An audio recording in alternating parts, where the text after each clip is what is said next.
दोस्तों, ईरान के हमले को लेकर के बड़ी खबर निकल कर आई है। बहरीन में कई जगह पर एक साथ धमाके हुए हैं और ये बात खुद बहरीन ने कही है।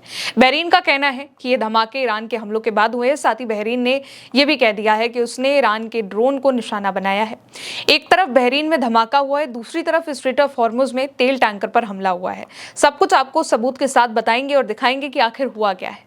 द करंट रिपोर्ट के हवाले से इस खबर को देखें। इसमें लिखा है कि ऐसा माना जा रहा है कि दक्षिणी ईरान के सिरिक पर अमेरिका के हमले के जवाब में IRGC ने बहरीन में अमेरिका के सैन्य ठिकानों पर हमले किए हैं।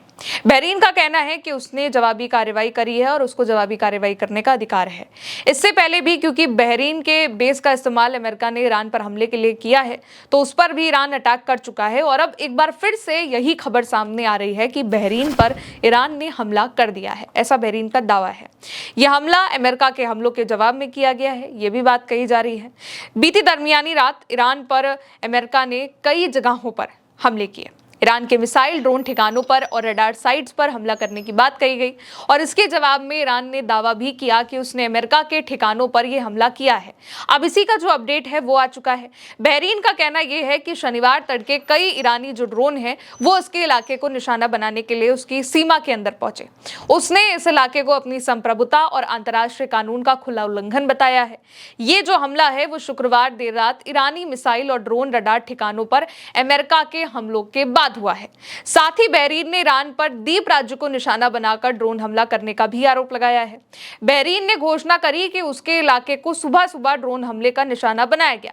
उसने इस हमले की निंदा करते हुए इसको अपनी संप्रभुता और अंतर्राष्ट्रीय कानून का उल्लंघन बताया। बहरीन के विदेश मंत्रालय के बयान में यह कहा गया है कि इस ऑपरेशन में कई ड्रोन शामिल थे, एक नहीं कई सारे थे।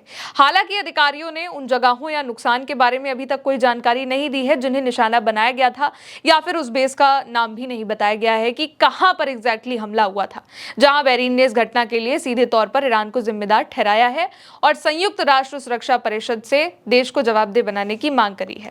वहीं ईरान की इसमें भूमिका की कोई स्वतंत्र पुष्टि भी नहीं हुई है। ईरान ने अभी तक कि ऐसे किसी हमले को अंजाम देने की बात स्वीकार नहीं करी है। ईरान ने यह बात जरूर कही है कि उसने क्षेत्र में अमेरिका के महत्वपूर्ण ठिकानों पर हमला किया, लेकिन बहरीन का जिक्र इसमें ईरान की ओर से अब तक नहीं है।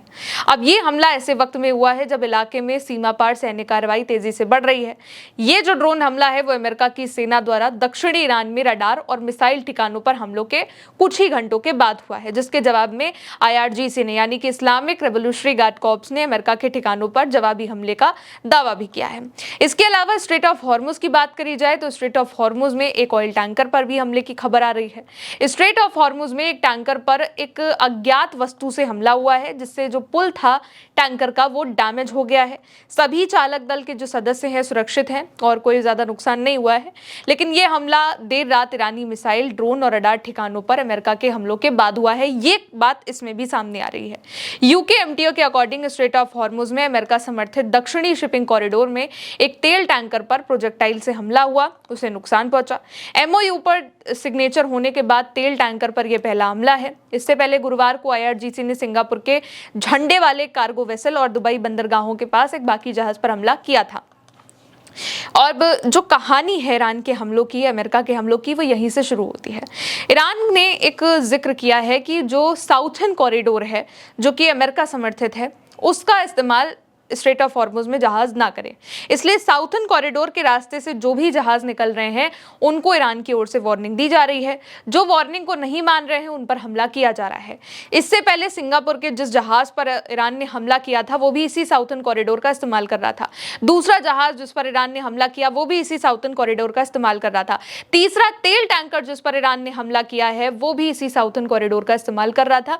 यानी कि तीनों का सीक्वेंस जो है, एक पैटर्न जो है वो एक ही है। फिर ईरान ने जब ये हमले किए, इसके बाद अमेरिका ने ईरान के कई ठिकानों पर हमले किए। अमेरिका ने ईरान के जो है रडार साइट्स पर हमला किया, ईरान के मिसाइल ठिकानों के पास हमला किया, जिसमें बंदर अब्बास, सिरिक, इन जगहों का नाम सामने आया। अब जब ये हमले हुए तो इसके जवाब में ईरान ने अमेरिका के ठिकानों पर हमला करने की बात कही। ईरान ने कहा कि हमने अमेरिका के हमलों को रोक लिया है, हमें अमेरिका के हमलों से नुकसान नहीं हुआ है, लेकिन हमने अमेरिका के जो इलाके में मिडिल ईस्ट के भीतर जो ठिकाने हैं वहां पर हमले किए हैं। और उसी के बाद बहरीन ने इस बात का जिक्र किया कि उसके ऊपर ड्रोन अटैक हुए हैं और ठीक उसी के बाद जब ईरान के ऊपर अमेरिका ने अटैक किया, इसलिए ये सारी चीजें एक से जोड़ी जा रही हैं।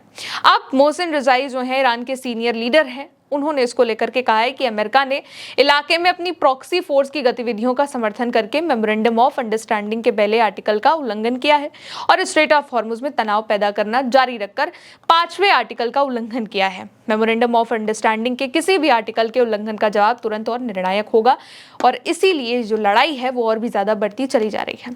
फिलहाल मेरे साथ इस खबर में इतना ही। आप देखते रहिए उल्टा चश्मा यूसी। शुक्रिया।